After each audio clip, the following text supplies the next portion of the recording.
যাবৎ জীবেত সুখং জীবেত ঋণং কীৰ্ত ঘৃতং পিবেত। মই এনেকৈ ইমান কেমেৰা বা এনেকুৱা এটা পৰিৱেশত মই সমষ্টিটো পৰা নাই, ইয়াতো আহি মই সদায় আঁতৰি থাকোঁ।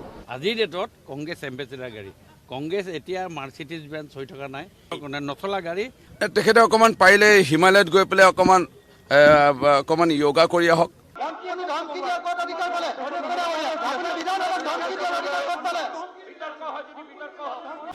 নমস্কাৰ, দ্য নিউজ প্লাছ বিশেষ আজিৰ এই অনুষ্ঠানলৈ মই পাৰ্থপ্ৰতিম শইকীয়াই সকলোকে স্বাগতম জনাইছোঁ। আৰু আজি আছিলে অসম বিধানসভাৰ শীতকালীন অধিৱেশনৰ দ্বিতীয়টো দিন। কেনেদৰে অতিবাহিত হ'ল অসম বিধানসভাৰ শীতকালীন অধিৱেশনৰ দ্বিতীয়টো দিন, সেয়া আজি আমি আমাৰ দৰ্শকসকলক দেখুৱাম। আৰু আজি দেখা পোৱা গৈছিল যে অসম বিধানসভাত এটা বিষয়ক কেন্দ্ৰ কৰি সমগ্ৰ সদন উত্তাল হৈ পৰা দেখিবলৈ পোৱা গৈছিলে। আৰু সেই বিষয়টোৱে আছিলে অসমৰ বিশেষ ৰাজ্যৰ মৰ্যাদা কৰ্তনৰ প্ৰসংগটো। বিধায়ক অখিল গগৈয়ে সদনৰ মজিয়াত এটা প্ৰশ্ন উত্থাপন কৰিছিলে যে যেতিয়াৰ পৰা অসমক বিশেষ ৰাজ্যৰ মৰ্যাদা কৰ্তন কৰা হ'ল তেতিয়াৰ পৰা অসম আৰ্থিকভাৱে লাভান্বিত হৈছেনে নাই।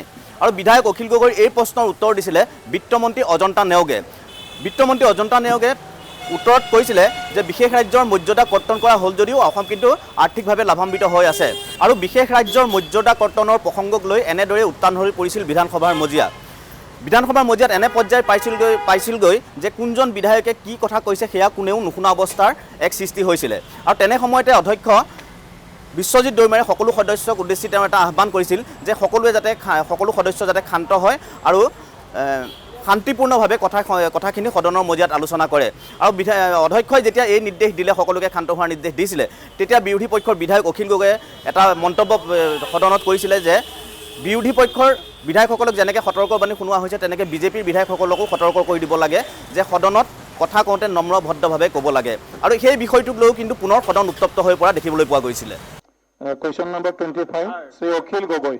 মই বিত্তমন্ত্ৰী মহোদয়ক সুধিব খোজো যে এতিয়া আকৌ অসমৰ বিশেষ ৰাজ্যৰ মৰ্যাদা ঘূৰাই আনিবলৈ এনেকুৱা প্ৰস্তাৱ লোৱাৰ প্ৰয়োজন আছে বুলি তেখেতে নাভাবেনে? অসমৰ বৰ্তমানৰ সকলো অৰ্থনৈতিক মহাসংকটৰ গুৰিতে কেন্দ্ৰৰ বিজেপি চৰকাৰৰ দ্বাৰা অসমৰ বিশেষ ৰাজ্যৰ মৰ্যাদা কৰ্তন বুলি তেখেতে নাভাবেনে? এই চেঞ্জ অফ নমেনক্লেচাৰ হোৱাৰ কাৰণে অসমত মানে পইচা বেছিকৈ আহিছে নে কমিছে? প্ৰধান মানে কুৱেশ্যনটো সেইটোৱে। অধ্যক্ষ মহোদয়, যেতিয়া চৰকাৰবিলাক নতুনকৈ গঠন হয় তেওঁলোকে নতুন SPG ভেহিকুলে পইচাবোৰ দিয়ে ৰাজ্য চৰকাৰবিলাকলৈ।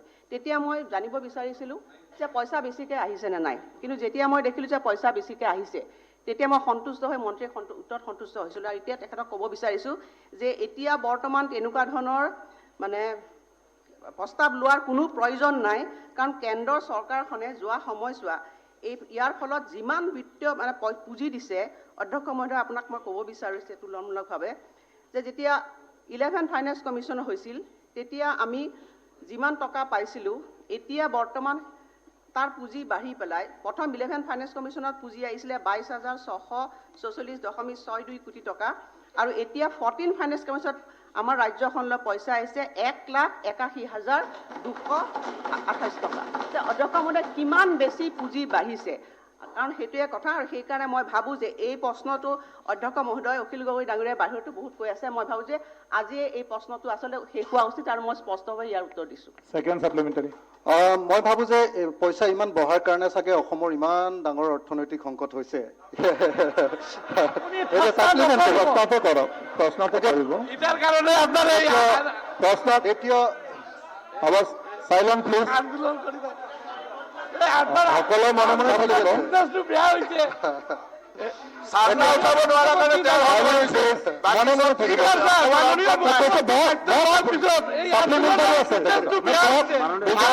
আপোনালোকে ৰাজ্যৰ মৰ্যাদা কৰ্তন কৰিলে আপোনালোকৰ বিশেষ ৰাজ্যৰ মৰ্যাদা কৰিব নালাগে। অখিল গগৈ আন্দোলনৰ ছেকেণ্ড ছাপ্লিমেণ্টাৰী। মই সুধিব খুজিছোঁ যে অসমৰ আজিৰ দিনটোৰ আটাইতকৈ ডাঙৰ মহাসংকট অৰ্থনৈতিক সংকট, যাৰ কাৰণে অসম চৰকাৰে ইমান ঋণ ল'বলগীয়া হৈছে, তাৰ গুৰিতে বিশেষ ৰাজ্যৰ মৰ্যাদা কৰ্তন নহয় জানো? যে অখিল গগৈ ডাঙৰীয়াক মই কথাখিনি স্পষ্ট কৰি দিব বিচাৰোঁ, কাৰণ অখিল গগৈ ডাঙৰীয়া এইটো ইছ্যু বাহিৰত সদায় কৈ থাকে। এইটো বন্ধ হ'ব লাগে অধ্যক্ষ এই ইছ্যুটো, কাৰণ তেখেতে একদম এটা অপপ্ৰচাৰ চলাই আছে ইয়াৰ জৰিয়তে। এই অপপ্ৰচাৰ বন্ধ হ'ব লাগে অধ্যক্ষ মহোদয়, সেইটোৱে মই স্পষ্টকৈ ক'ব বিচাৰোঁ। অতি অপপ্ৰচাৰ, কাৰণ বিতৰ্ক হওক বাইদেউ, তেতিয়াহ'লে বিতৰ্ক হওক এইটোৰ ওপৰত। লকডাউন অধ্যক্ষ মহোদয়, তেতিয়াহ'লে এইটোৰ ওপৰত বিতৰ্ক হওক। লকডাউন কিমান অপপ্ৰচাৰ চলাই বিতৰ্ক হওক। অধ্যক্ষ মহোদয়, মই আটাইবিলাক লে কৰি দিম। শুনি লওক, মই তেখেতে শুনি লওক, তেখেতে আগতে উত্তৰ প্ৰস্তাৱবিলাক মই লে কৰি দিম। মোক লে কৰিবলৈ অধ্যক্ষ মহোদয়, যদি মই উত্তৰ দিম, শুনি লওক। কমলক্ষ কুৱেশ্যন আপোনাৰ কুৱেশ্যনৰে কৰিব। কুৱেশ্যন হৈ গ'ল ৰিপ্লাই। অধ্যক্ষ মহোদয়, মাননীয় পাৰ্লিয়ামেণ্টাৰী মিনিষ্টাৰ ক'বলৈ দিয়ক মিনিষ্টাৰক। অধ্যক্ষ মহোদয়, যদি ক'বলৈ দিব লাগে মই ক'ম, আৰু যদি ক'ব নালাগে ক'ব লাগিব ৰিপ্লাই। অধ্যক্ষ মহোদয়, যিখিনি ব্লক গ্ৰাণ্ট দিয়া আছিলে মই এইটোৱে কৈছোঁ অধ্যক্ষ মহোদয়, this is only a change of nomenclature. যিখিনি ব্লক গ্ৰাণ্ট দিয়া হৈছিলে সেইখিনি অনুপাতে এতিয়া আমি পাই আছোঁ। ক'ৰবাত হয়তো 90-10 হৈছে। ব্লক গ্ৰাণ্ট কেইটা আছেনে নাই বাইদেউ? ধন্যবাদ শ্ৰী ৰফিকুল ইছলাম। অধ্যক্ষ মহোদয়, মিনিষ্টাৰ ক্লিয়াৰ হৈ গ'ল। অধ্যক্ষ মহোদয়, ব্লক গ্ৰাণ্ট আছে নে নাই? ব্লক গ্ৰাণ্ট আছে ব্লক গ্ৰাণ্ট আছে নে নাই? মন্ত্ৰী শুনিব লাগে। মন্ত্ৰী মহোদয় ইমান ক'বলৈ দিয়ক। ব্লক গ্ৰাণ্ট আছে নে নাই? কৰিব ব্লক গ্ৰাণ্ট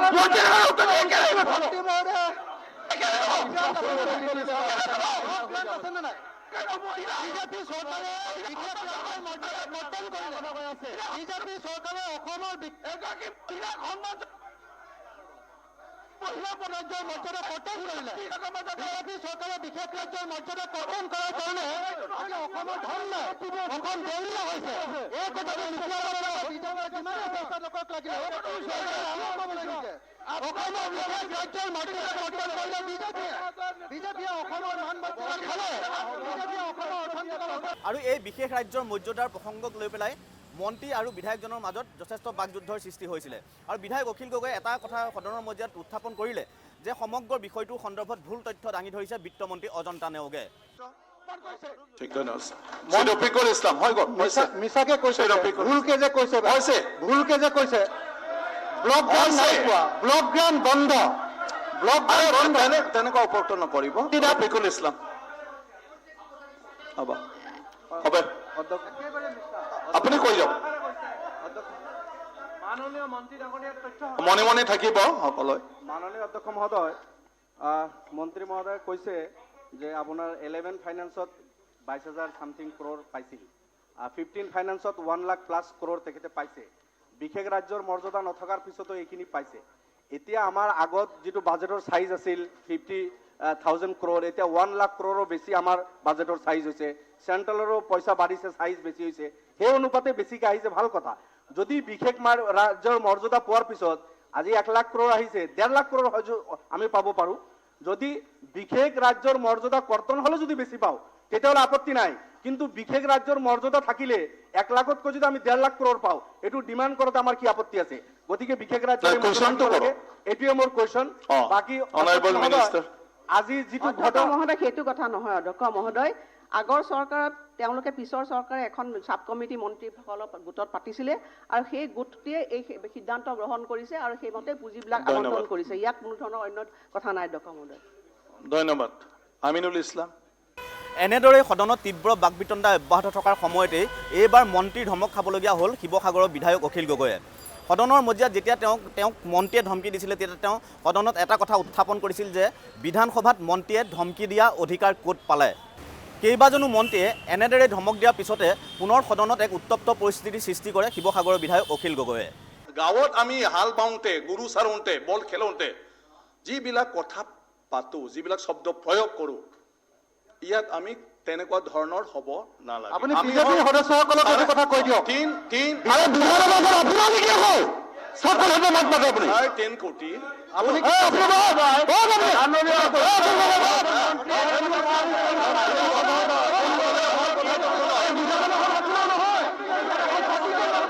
আপোনালোকে মোৰ কথাটো শুনকচোন।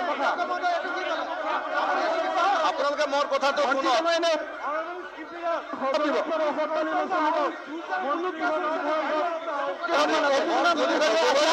কথা নুশুনে কেনেকৈ হ'ব? নিয়মত চলিব লাগিব। কোনোবা দাবী আৰু ধমকি মতে চলিব নালাগে। সঘনাই দেখা গৈ আছে কোনোবাই ধমকি দিব। সকলোৱে বহকচোন, মোকতো ক'বলৈ দিয়ক। মই কৈ আছো সেইকাৰণে কৈছো, তেনেকুৱা ধৰণৰ হ'লে এজনে হাত উঠালে এজনেও হাত উঠাব। মাৰামাৰি কেতিয়া হয়? কথাটো আপুনি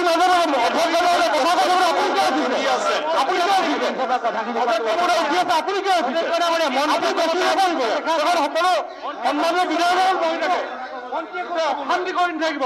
মন্ত্ৰী আমি ধমকি দিয়াৰ ক'ত অধিকাৰ পালে? আপুনি বিধানসভাত ধমকি দিয়াৰ অধিকাৰ ক'ত পালে?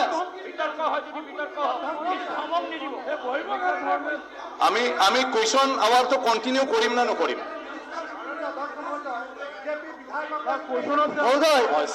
মন্ত্ৰীয়ে ধমকি দিব নালাগে, মন্ত্ৰীয়ে ধমকি দিব নালাগে, এই কথাটো স্পষ্ট কৰি দিয়ক। সন্মানীয় সদস্য, কালিও দেখা পাইছো, আজিও। সন্মানীয় সদস্যসকল, মই বাৰে বাৰে কৈ আছো যে আমি চব কথাটোৱে কওক, কথা পাতক, কিন্তু মোৰ অসমীয়াও মোৰ বেছি ভাল নহয়, ইংৰাজীও ভাল নহয়। মানে যিটো ষ্টাইলত হৈ আছে বুলি ক'লো মই, আকৌ ব্যৱহাৰ বুলি ক'লে আকৌ কিবা এটা ক'ব পাৰে।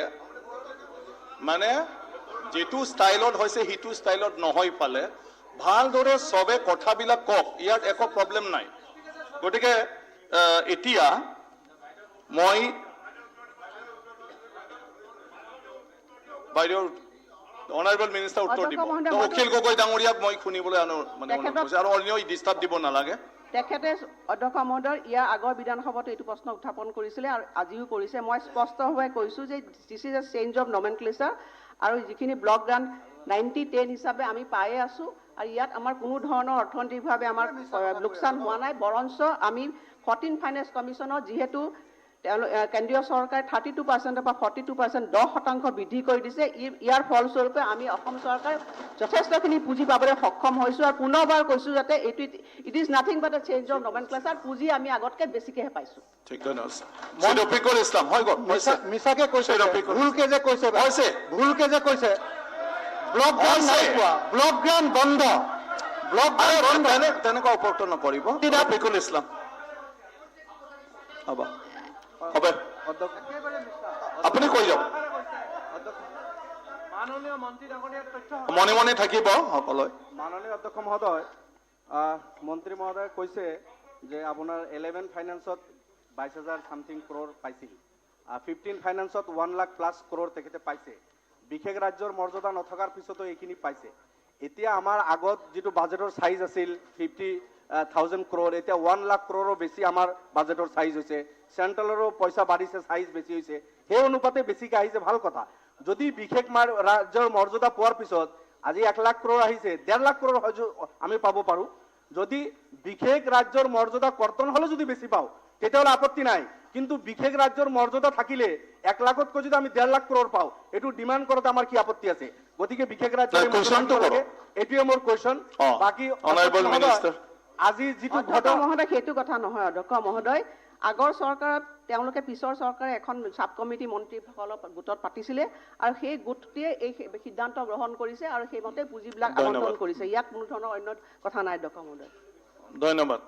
আমিনুল ইছলাম, এতিয়া কুৱেশ্যনটো কৰক। এতিয়া প্ৰশ্নটো হ'ল এই যে ধাৰৰ পৰিমাণটো বঢ়াই গৈ থকা হৈছে, আৰু এতিয়া এই ধাৰ যিটো সুদ দিয়া হৈছে 22,269 কোটি টকা সুদ কেৱল দিয়া হৈছে মাৰ্চলৈকে, এতিয়ালৈকে 30,000 কোটি টকাৰ সুদ দিয়া হ'ব।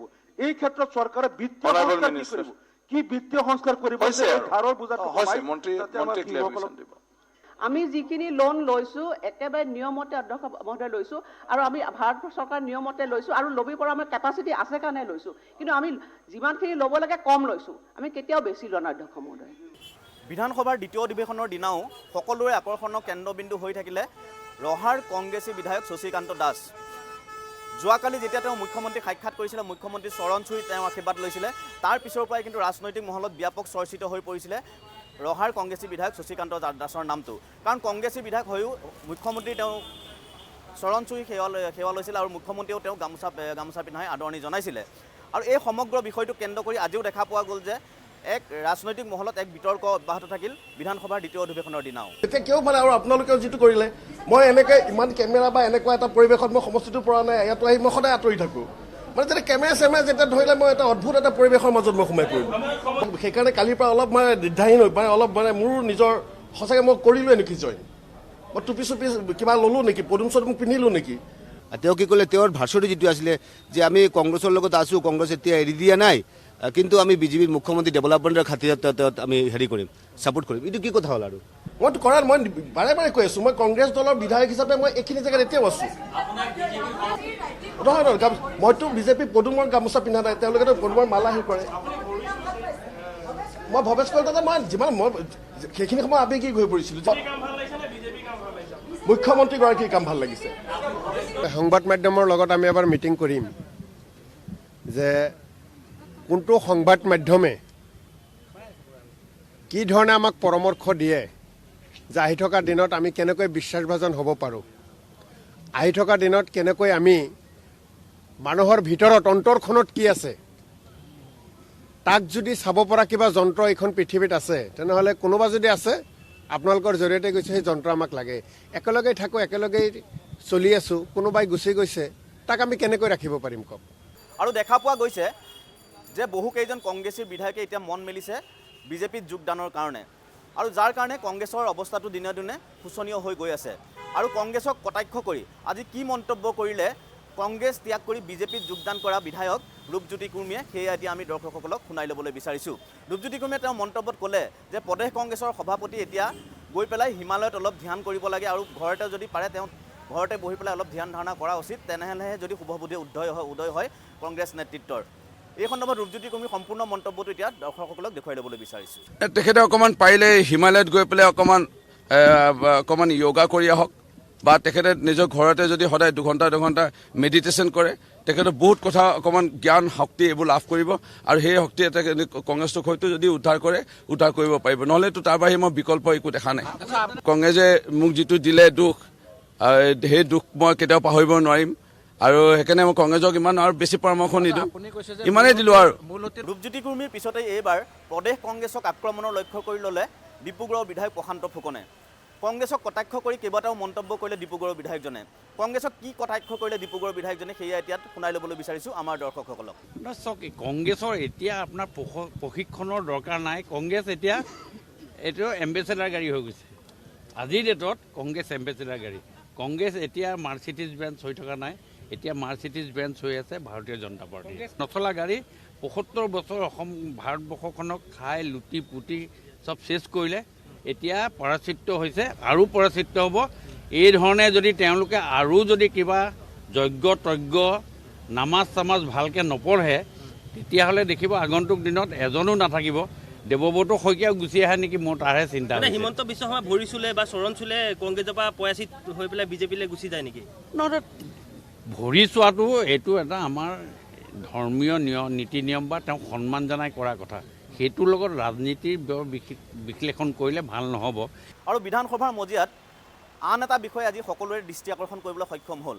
দেখা পোৱা গৈছে যে যিটো সময়ত বহুকেইজন কংগ্ৰেছী বিধায়ক গৈ পেলাই বিজেপিত যোগদান কৰিছে, ঠিক তেনে সময়তে কিন্তু বিধায়ক কমলাক্ষ পুৰকাষ্টৰ যোনখন তেওঁ পৰিচয় পত্ৰ, সেই পৰিচয় পত্ৰখনতো কিন্তু বিধানসভা কৰ্তৃপক্ষই লিখিলে বিজেপিৰ বিধায়ক বুলিহে। আৰু এই সমগ্ৰ বিষয়টো কেন্দ্ৰ কৰি আজি প্ৰতিক্ৰিয়া ব্যক্ত কৰিছে কংগ্ৰেছী বিধায়ক কমলাক্ষ দে পুৰকাষ্টই। কিন্তু কংগ্ৰেছৰ বিধায়ক মোৰ নামটো বিজেপিৰ বিধায়ক হিচাপে এতিয়া সিহঁতে ৰেজিষ্টাৰ কৰিছে এই অনলাইনত যেতিয়া এতিয়া পৰ্টেল যেতিয়া নতুন যিটো কুৱেশ্যন আনচাৰ যিটো হেৰি কৰিছে, তো এইটো ক্ষেত্ৰত মই যিটো দেখা পালোঁ, যিটো মানে ভুলত এটা সীমা আছে। আৰু মেইনলি বিধানসভাত এনেকুৱা ভুল কৰিব নালাগে, কাৰণ বিধানসভাৰ অধ্যক্ষ ইমানবোৰ অফিচাৰ, ইমান টকা খৰচ হয়, তাৰপিছত যদি বিধানসভাত যদি কোনজন বিজেপিৰ বিধায়ক আৰু কোনজন কংগ্ৰেছৰ বিধায়ক এইখিনি যদি এচাৰ্টেইন নহয়, তেনেহ'লে এই বিধানসভাৰ কি মূল্য আছে? এইটো কাৰণে মই ভাবোঁ যে আজিৰ দিনত যিবোৰ চলি আছে গোটেইবোৰো বস্তু মানে মোৰ লাগিছে এইটো ইণ্টেনশ্যনলি কিছুমান বস্তু হৈ আছে, ইণ্টেনশ্যনলি হ'ব পাৰে। এইটো কাৰণে কি হৈ আছে এইটোৰ ওপৰত এনকুৱাৰী দিব লাগে। এনকুৱাৰী কৰি কাৰণে এই যিবোৰ মাৰাত্মক ভুল, এই ভুল যোনে কৰিছে তাৰ ওপৰত ব্যৱস্থা ল'ব লাগে, মোৰ দাবী এইটো। বিধানসভাত মোক ক'লে যে মই ঠিক কৰি দিলোঁ, কথাটো এনেকুৱা নহয়। ঠিক কৰাটো বেলেগ কথা নহয়, ঠিকটো আজি নহয় কালি হ'বই, ঠিক কৰিবই লাগিব।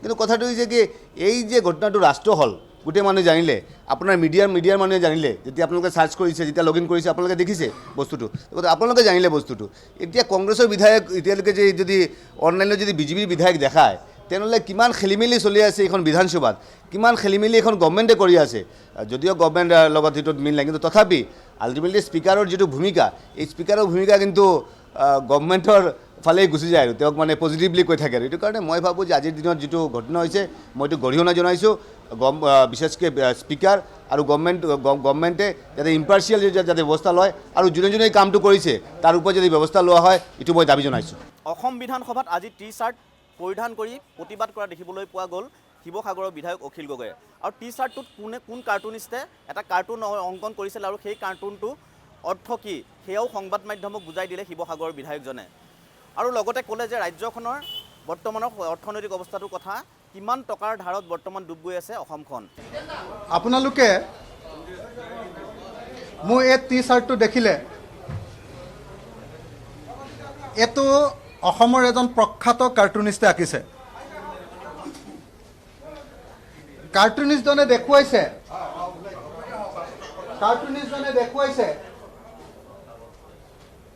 যে আমাৰ মুখ্যমন্ত্ৰী হেলিকপ্টাৰত ঘূৰি ফুৰিছে আৰু মুখ্যমন্ত্ৰী হেলিকপ্টাৰত ঘূৰি ফুৰিবৰ কাৰণে যি টকা আহিছে সেই টকা আহিছে কেৱল ঋণৰ পৰা ঋণ ধাৰ লোন সেই ঋণৰ বোজাত মৰিছে অসমৰ সাধাৰণ জনতা তলত চেপেটা খাই বহি আছে শুই পৰিছে অসমৰ জনতাৰ আজি অৱস্থা কাহিল আৰু এই যিটো দৰ্শন এই দৰ্শনটো চাৰ্বাকৰ দৰ্শন আপোনালোকে সকলোৱে জানে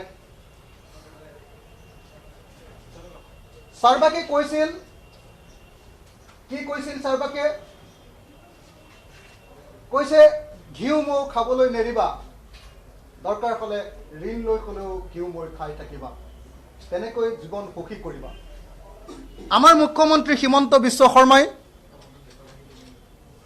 চাৰ্বাকে কিয় সেই দৰ্শন আজি ফলো কৰিছে আজি অসমৰ বিজেপি চৰকাৰখনে যি দৰ্শন ফলো কৰিছে এই দৰ্শনৰ নাম চাৰ্বাক দৰ্শন চাৰ্বাকে কৈছিল যাৱত জীবেত সুখং জীবেত ঋণং কিত্ত ঘিতং পিবেত আজি অসমৰ মুখ্যমন্ত্ৰী অনবৰতে আমি হেলিকপ্টাৰত ঘূৰি ফুৰা দেখিছোঁ চৰকাৰখনৰ একমাত্ৰ পৰিচয় এতিয়া হেলিকপ্টাৰত গৈ দুখনমান মিটিং কৰা আৰু কেইটামান চৌবাজি কৰা তাৰ বাহিৰে ৰাজ্যখনৰ উন্নয়ন সম্পূৰ্ণৰূপে স্তব্ধ আজি কৰ্মচাৰীসকলক দৰমহা দিবলৈ চৰকাৰৰ ধনৰ অভাৱ ঘটিছে যাৰ কাৰণত প্ৰত্যেক দিনাই এই চৰকাৰে ঋণ গ্ৰহণ কৰিবলগীয়া হৈছে হিমন্ত বিশ্ব শৰ্মাৰ দিনত কিমান ঋণ গ্ৰহণ কৰিছে মাত্ৰ ছমাহত 11,000 কোটি টকাৰ ঋণ হিমন্ত বিশ্ব শৰ্মা চৰকাৰে গ্ৰহণ কৰিছে 11,000 কোটি টকা নতুন বিজেপি চৰকাৰ হিমন্ত বিশ্ব শৰ্মাৰ মুখ্যমন্ত্ৰীত্বত গ্ৰহণ কৰিছে আৰু হিমন্ত বিশ্ব শৰ্মা বিত্তমন্ত্ৰী হৈ থাকোঁতে সৰ্বানন্দ সোণোৱাল মুখ্যমন্ত্ৰী হৈ থাকোঁতে মুঠ ঋণ লৈছে 51,000 কোটি টকা এই দুইখন চৰকাৰে লগ লাগি মুঠ কিমান ঋণ লৈছে 62,000 কোটি টকা 62,000 কোটি টকা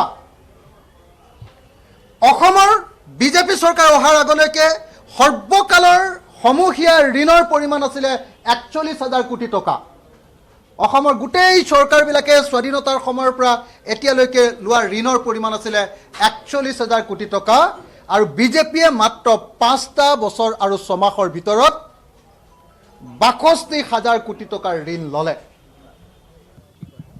অখিল গগৈ কেৱল তেওঁক আন্দোলন কৰিব লাগে প্ৰতিবাদ কৰিব লাগে কাৰণে কৰি আছে সকলোৱে জানে কৃষক মুক্তি সংগ্ৰাম সমিতি নেতা বুলি নিজকে পৰিচয় দি প্ৰথমতে কৰিলে RTI মাৰিলে পিছলৈ নদী বান্ধ আন্দোলনলৈ গ'ল আন্দোলন আধাতে স্তব্ধ কৰি পেলাই কিহৰ কাৰণে কি বুজাবুজিত স্তব্ধ কৰিলে বহুতে কয় টকা লেনদেন হৈছিল বহুতে কয় মই কোৱা কথা নহয় বহুতে কয় আৰু এনেদৰে আজি অন্ত পৰিল অসম বিধানসভাৰ শীতকালীন অধিৱেশনৰ দ্বিতীয়টো দিন আৰু ইয়াৰ লগে লগে দ্য নিউজ প্লাছ বিশেষ এই অনুষ্ঠানৰ পৰা মই পাৰ্থপ্ৰতিম শইকীয়াই বিদায় লৈছোঁ।